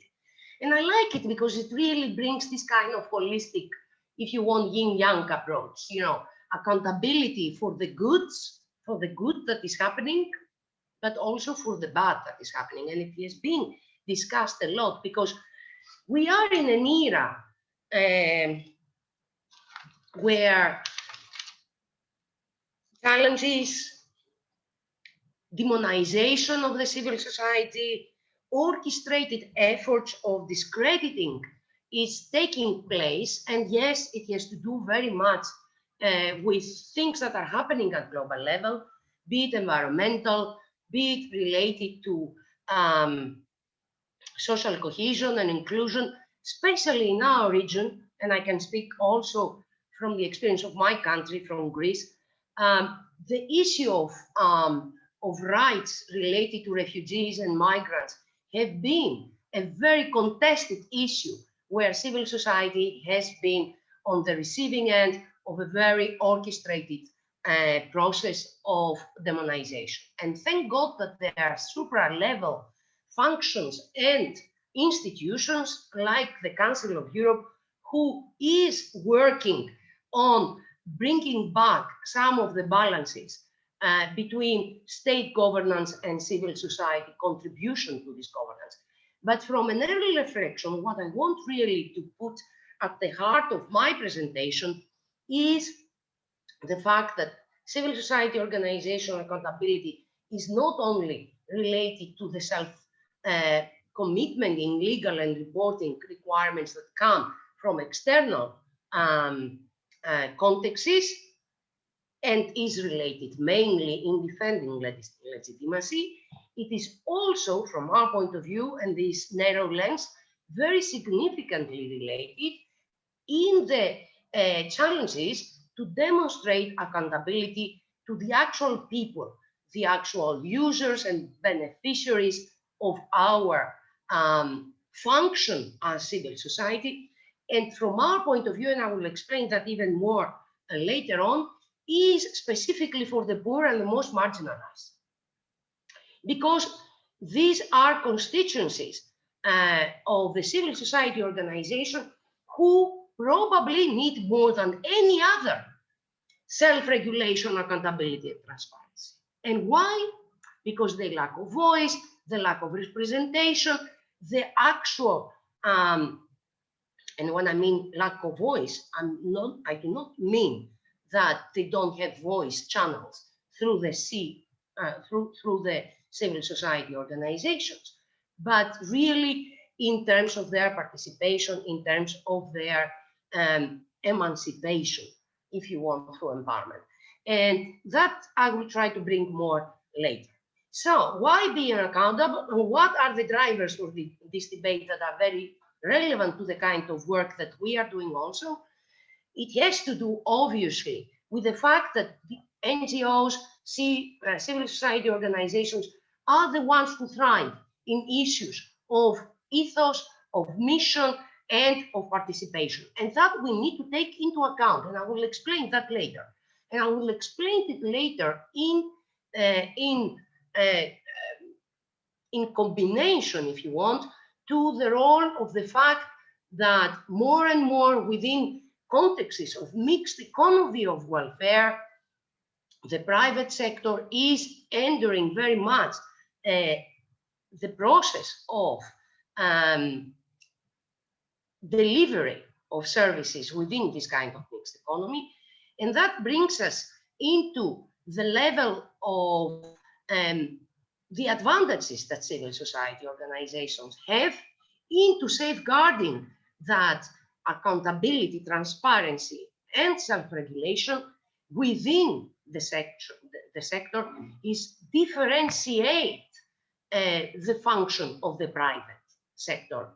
And this is significantly important when it comes to quality of services and also continuous improvement and all the other standards that we've discussed in previous meetings that had to do with the 3 EU quality frameworks that Alexandra had mentioned before. I'm not going to go into that in details because we've done it, so I want to bring it into a different context. I don't want to talk about more other aspects of the debate because they were covered. What I want to say is that at the moment, with the initiatives that are happening in the Macedonian context, and Alexandra presented very, very comprehensively, we can see that what we are trying to develop, the code of conduct, ethics, etc., is in this kind of locality, in this kind of landscape, if you want, that really brings the sector initiatives and the organizational initiatives into a kind of common ground. And here where we are, because quite a lot of our work, the work that we are doing, are organizational initiatives. And within the Macedonian context, it is a very interesting process that is happening, and I will explain that if I have a little bit of more time later, because these are parallel processes, and it is very, very important to be aware of these parallel processes that are happening as we speak. Why the core principles of accountability are very important to both processes, if you want, more institutional and sector-oriented initiatives, because they are mutually reinforcing principles, and they have to. They are developing, if you want, and they test these initiatives within both sectors, within organizations, and all the sectors together. They are proactive, hopefully, rather than reactive. And to a certain degree, it is a learning process which is not only about compliance, because that's the point which differentiates the organizational initiatives and the civil society, if you want, the sector initiatives. The organizational initiatives is about compliance, and that's it. And to a certain degree, this has some static elements that we need to take into account, where the civil society processes are more dynamic, more oriented to learning, involvement, and evolving processes, as well as continuous improvement processes. For us, it is very important that there are many lessons to learn, and these have functioned in the process of developing the code of ethics here in Macedonia. Very important, because we've learned a lot through the process and experience that have taken place in the region, and this is a very important element to take into account, because obviously we need to create this kind of procedures and processes, if you want, that would allow these lessons to be properly learned, but to help into developing this embryonic process into a much more into being much more relevant to the national context. And here is where we need to really become more, to a certain degree, and this is maybe another challenge that we need to think, to become more open into learning from other regional, if you want, initiatives, because some of them can be of great value. It has been presented from Accountable Now, how really all these are happening at global context, not only the European one. And I don't want to go more into that. I want to really devote the rest of my time into talking about the Macedonian context. So, I said from the beginning that for us, focusing on the constituencies that are related to the most vulnerable and the poorest and the most invisible is the reason that we are participating in this process. As a project, we are at the heart of the reforms that are happening in Macedonia in relation to the new social protection law. And here is where the constituencies of the most vulnerable groups are situated. That's why we are bringing it with a lot of emphasis into the process. So, what are the new developments with the new law? More accountability for all and all levels. Accountability also for the central level, for the government, accountability for the service providers, accountability for the other institutional, if you want, established partners into the process of transparency, as well as accountability. And in this respect, this law is setting the framework of these processes by focusing on service provision. In Macedonia, services are concentrated mainly in the big cities, Skopje, Strumica, etc. The majority of the medium-sized municipalities and the small municipalities have very little, if not at all, social services. What does this say to us? That the actual maturity of the civil society in Macedonia is at the moment in a process where still is lacking behind into covering this part, which is in every respect the biggest part of provision of the civil society, both in Europe and internationally. There are research that indicates that the civil society brings more than 50% of GDP in the whole area of social spending and social, if you want, social expenditure and part of that, in also income generation as part of GDP within the social sector. Almost 15 to 20% are coming from the civil society organization. So it's a big part. Nevertheless, in the context of Macedonia, this part is now evolving. And the actual providers, apart from a handful of international organizations like Red Cross, who is operating in service provision based on international standards, etc., are small and medium-sized providers who are really have a problem in terms of resources and capacities in following processes of accountability, either generated by the civil society itself or even by organizational structures. In this respect, there is a challenge in the whole context at the moment of the process, which relates not only to the licensing of service providers and how this will happen with processes that are beyond minimum standards, but also through a process for the first time of a comprehensive monitoring and evaluation system that is relevant to both central and local level. That is relevant to service providers. We have initiated a process there which is also related to self-evaluation, etc., and of course to standards of quality of services.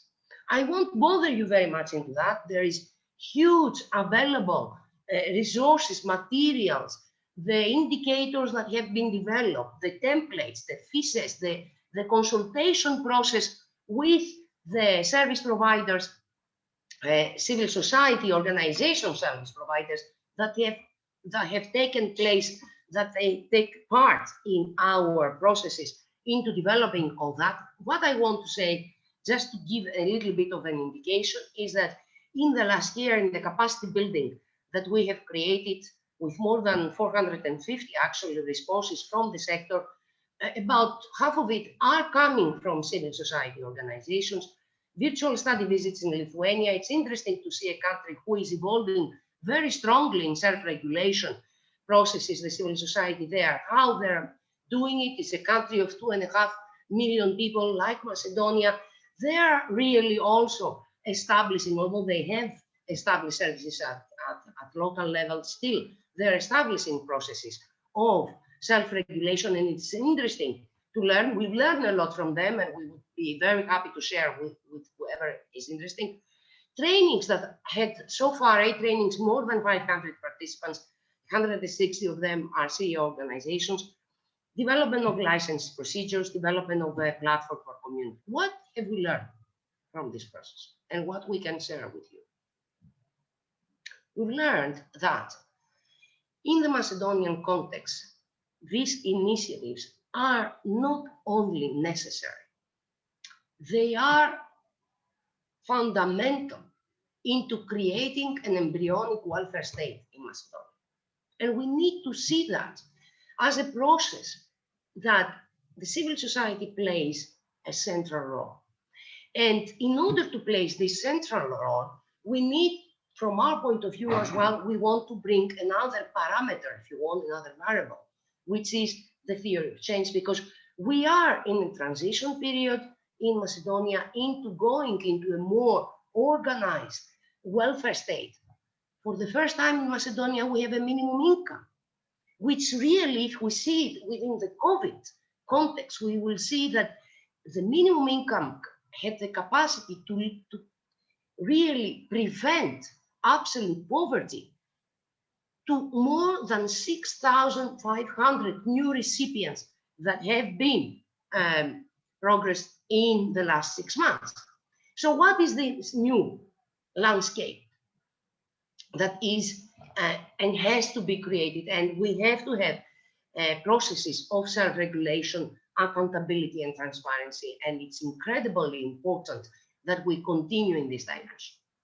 First of all, the proactivity element of this new landscape.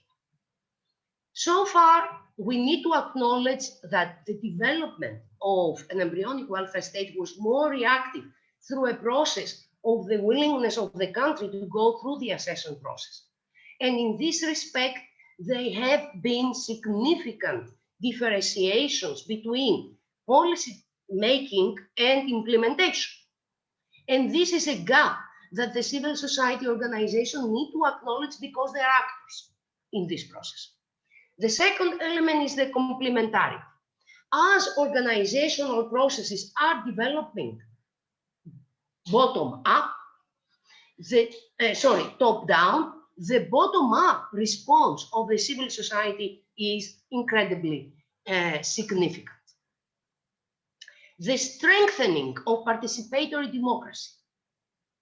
It is the most significant defense mechanism of the civil society towards the demonization, the orchestrated efforts for discrediting, etc., etc.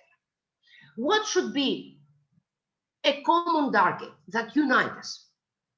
That we are strengthening the role of the civil society organizations more and more into institutionalized processes, which they have an institutional role to play.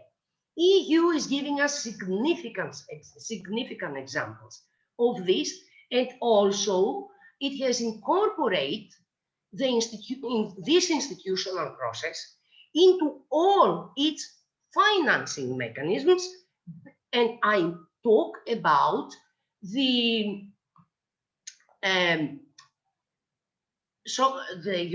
all the financing mechanisms in terms of the financing, the funds, the European Social Fund, the European Regional Fund, the Cohesion Fund, all these funds, and especially with the new review, if you want, and the new 7-year financing mechanism of these funds, even for countries who are receiving EU aid, these are guiding principles on the institutionalization of the consultation processes with the civil society organizations. We have a battle to win as civil society in Macedonia in this level. We have to put a very strong effort into bringing civil society organizations as drivers of change. This is happening with the code of practice. We are driving change, but we need to go further in order to enable change. And we will do that only if we really take as our clear responsibility to create a process of this institutionalization of consultation and feedback, feed in, feed out, learning, and also allowing learning to happen. There is not this side and the other side. For many years, and I understand why, because I come with 30 years of experience working with NGOs throughout Europe. For many years, we see ourselves into the context of safeguarding the periphery of our landscape feeling threatened a lot from the more institutional top-down processes, and for the right reasons. But we are not a mature civil society. We do not have the Anglo-Saxon experience of Scotland, Wales, etc. How our civil society was developed, we know.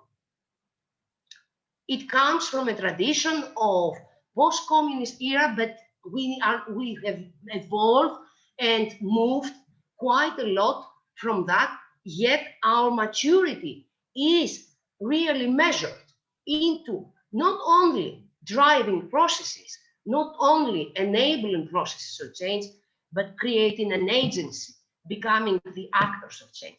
And Macedonia needs that. And it needs it now, because these processes are happening, they are parallel, and they have to start speaking to each other, intermoving into each other, and really creating a DNA spiral that will bring civil society organizations into the heart of this change that is happening in the process. So yes, accountability, transparency, and self-regulation should be our mottos for the next 5 years, and we should drive it. Thank you very much for your attention.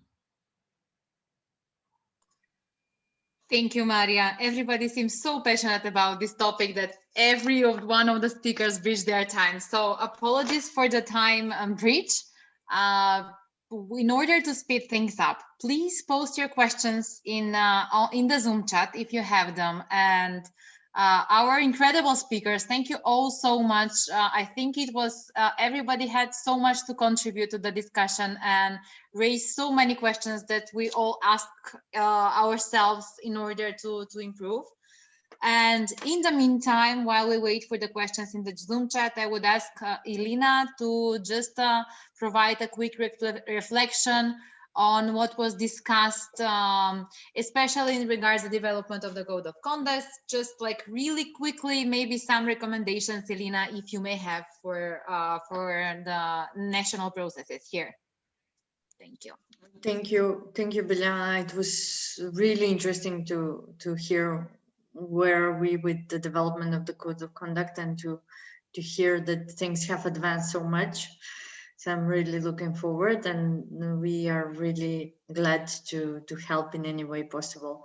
I just wanted to come to a couple of things that most of you mentioned, and they are, I think, in common with most of the work in accountability, that so often a civil society organization needs incentive to do through this process. Although we are doing a really good job and wants to do more, as we said, this is a costly exercise. It takes time, it takes financial resources, knowledge, and support. And in that sense, I think that it's a great thing that we have the national research centers here, TAXO, and then hopefully to the next discussion it will be also open to donors and so on, because this is something that we've also realized from many levels at the global level, and there is a need to recognition of the Code of Conducts when they are done on national level or international level, and then there is a need to support organization to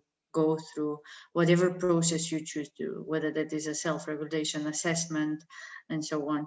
And then to come to end, I really liked Marina's presentation. I think it was very comprehensive, and I think we all coming back to her conclusion, not only Macedonian CSO, I think all CSO need a battle to win.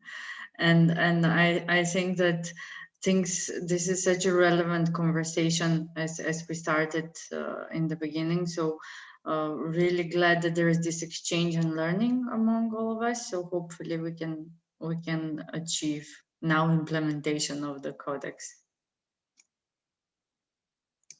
Thank you.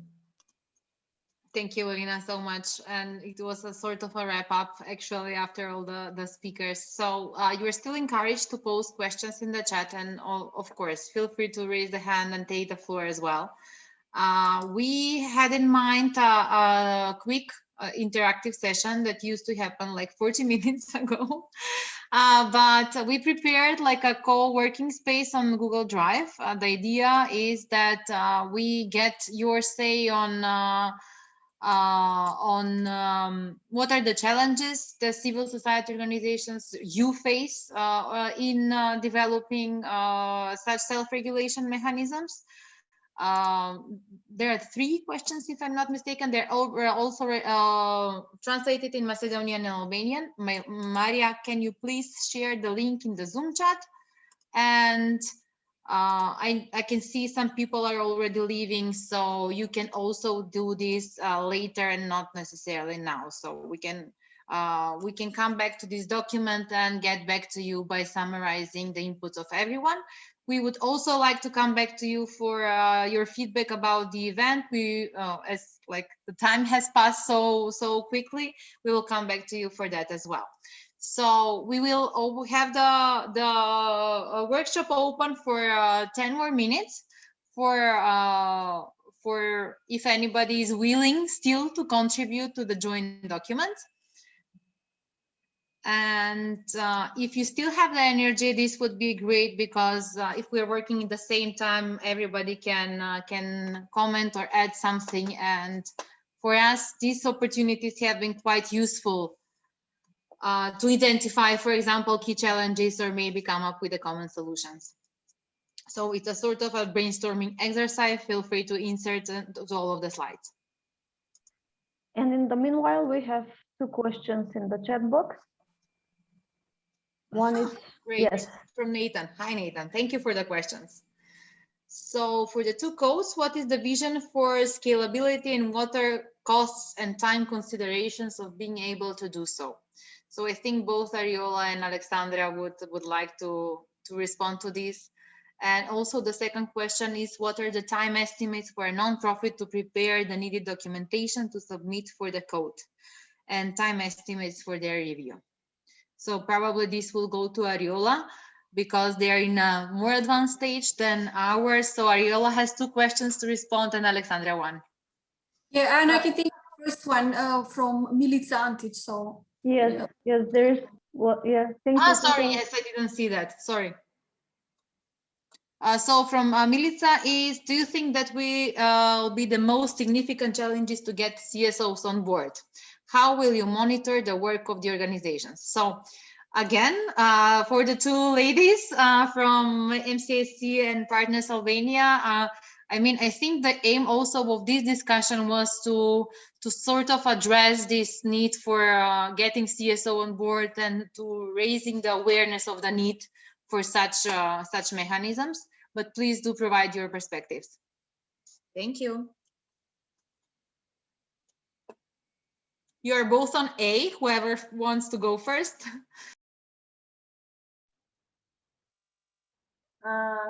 Okay, in terms of the time, the estimated time for the non-for-profits, we have opened the first call, and we put as a deadline for the submission of the expression of interest and the documents the 15th of September. So it's about 2 months and a half. But we have already in more than a month and a half been informing civil society organizations through a series of information sessions, and also training and mentoring on what are the documents, and how they can what they need to prepare, and how they can fill in the gaps in between. So we think that for this first call is enough time. The idea, and what we have discussed with the committee, is to organize meetings every 3 months. So in a year, like if the first round will end up in 15th of September, the next one can be 15th of December, and in the next year going through in the same, let's say, timeline. Like every 3 months, having a meeting of the committee and reviewing all the expression of interest that the organization sends. And Ariola, just to clarify, there was another part of that question too, which is, have you estimated the amount of time one single NGO would need to take in terms of hours to assemble or put together the package of documentation? I understand the grand scheme, or the grand scheme, at least in Macedonia, might be to help those organizations get to that point. But if it's just an organization who has the capacity to do that, how much time would it take to go through that process? Because it's a time cost or an opportunity cost in that sense. Yeah. Sure. Well, it really depends on the organization and how much ready it is to fulfill all the engagement and to be in line with all the engagement. Because, for example, if the organization for each of the standards has all the proofs and evidences, of course, it might need like some days to do through all the to go through all the documentation and gather all the documentation, the needed documentation. But if you do this reflection, and this is like a process, and it's an exercise that whenever you do that, we did it. The 16 organizations that were part of the initiating group, we did it, and of course, there were things that needed more time to be worked on. And from what we have discussed with other organizations as well, there are, for example, if we talk about good governance, and if we have as a proof of evidence policies, procedures in place, etc., some organizations might need to develop those. So to develop, but also to put in place and to start implementing, because it's not only issue of doing papers, is also of proving that these are the organization really implements those. So depending on the stage of the organizations and what standards it applies, it depends also the level of effort in preparing all the documentation that needs to be sent. Thank you, Ariola. I hope this gives Nathan an answer. Alessandra? Yeah, I will be very shortly. I know we are over time. I'm sorry for that. But the thing is, what will be the question, do you think what will be the most significant challenge to get civil society on board, and how you're going to monitor? In our case, I think the discussion that we have, the working groups, the workshops, some organizations clearly show that we don't need this. We are fine. Nobody should tell us how we should behave. No moral structure is needed at some point. We are good. We are this and that. There are words like that, and we need to work with these organizations as well. It's hard, it's challenging how to put a challenging question in front of us, how to be more self-critical and so on. So indeed, it's not only that we don't want organization just to say this is good, we will adopt it without even commenting, just provoking, commenting and engaging them into the content. It was really hard, and we're still doing it. So I think it's good that we have the motivation, and we as organization can devote people to work on this and to continue sometime in the future. And I think the monitoring for our case for now, at least, is we are taking step by step, because it's the most contested topic, let's say. And for us, we will happy as a group, as a platform, just to create incentives for organization to reflect on a yearly basis in their organizational reports of what they have done with the conduct. And then if there is enough reflection on that, and we can promote it and discuss it further on, then we can go further how this can be done more with the structure monitoring system and so on and so on. So we are really at the beginning So this is a question that will stay with us for some time now in this year, maybe even last year before we start officially, to reflect, to create peer pressure for other organizations also to join and to see the benefit, why it's good that we reflect, at least in our organizational reports on yearly basis on how we implement the conduct and what we're doing it. So there will be time for us to be innovative and create more incentives. Thank you. From organizational perspective, I can also share maybe our experience with doing the accountability framework and self-assessment report against our code of conduct. Well, the biggest issue is it's really time consuming. So it's difficult to encourage timely feedback and to encourage members to get engaged, organizations to get engaged, to gather that feedback. So for us, it took months to prepare that report, because it goes in a process of first requesting feedback on the first questions, then requesting feedback on the report. So it was quite a bit of process. Do we have any more questions maybe? Or comments or suggestions? I will go back to the Google Drive then. We have, well, you've been working. So there are several challenges identified for the CSOs that face in developing their self-regulation mechanisms already. The readiness to commit of the civil society organizations, the lack of awareness, lack of human resources and of financial resources, time, definitely. Lack of gamification of the mechanisms, yes, like it can be much easier if things are done in a more simple way, and cost or ease or access. So these are the key challenges identified. Just to know that this collaborative document will be open until the end of tomorrow.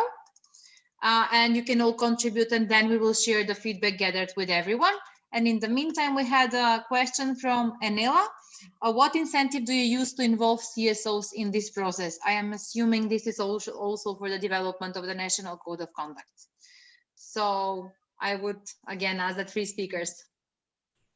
Yes, let me just share how we did it. I mean, we started because the program that we are implementing, it is a program that the main component inside is about strengthening capacity of organization to be more accountable, more effective, more transparent. And we had like financial support, direct financial support provided to them. So within this process of having grantees working on their internal structure, we started as our critical mass of organization. We sensed the pulse among them. We invited them for a discussion about you having been part of this non-formal network that we want to create. So at the beginning, I mean, with this organization that already committed to invest time, energy, money to complete this year or so long projects about improving their accountability and transparency, it was very easy because they're aware there is will. This was the incentives for the first critical group of organization. And of course, there were a few more partners who are already devoted to this topic for self-regulation in the sector, for the combination with the trust mark, some quality assurance model previously composed, and so on. So they were here with us. They are supporting us. The beginning was easy, and now we'll see how to bring on board the wider society. This will be the big challenge. Thank you, Alexandra. We will go to the. Thank you, Taña, for being with us. Thank you for intervention, and we look forward to seeing you next occasion. I will continue with the second question of what can be the outcomes of the benefits of self-regulation mechanism after we had discussion, and a very deep discussion, actually. So there are a few identified, which is increased credibility among citizens in front of governments and donors, improved effectiveness and impact of CSOs, ongoing certification. There is the professional development certificates for staff in core areas. Grant making is dependent of certification. Of course, like more organizations who can prove that are more accountable can be more donors can be more in favor of them. Corporate giving programs use the code as the basis for their grant making or in-kind giving as well. And eligibility for public benefit status based on code accreditation. This is also an interesting point made. Just let me see if there are other questions in the chat in the meanwhile. No, I can continue then on the third question and your feedback, which is signing a national code of conduct enough? How do we really self-regulate? So this, yes, this has been a challenge probably for all. So a review panel might be a good idea, and body for filing a complaint in case of violation of the code of conduct of the code needed. Ongoing certification or review, a promotion framework to the public that provides a snapshot of each organization code's compliance. Very interesting. Growing demand on the use of this mechanism, and creating a framework where it is easy for members to publish and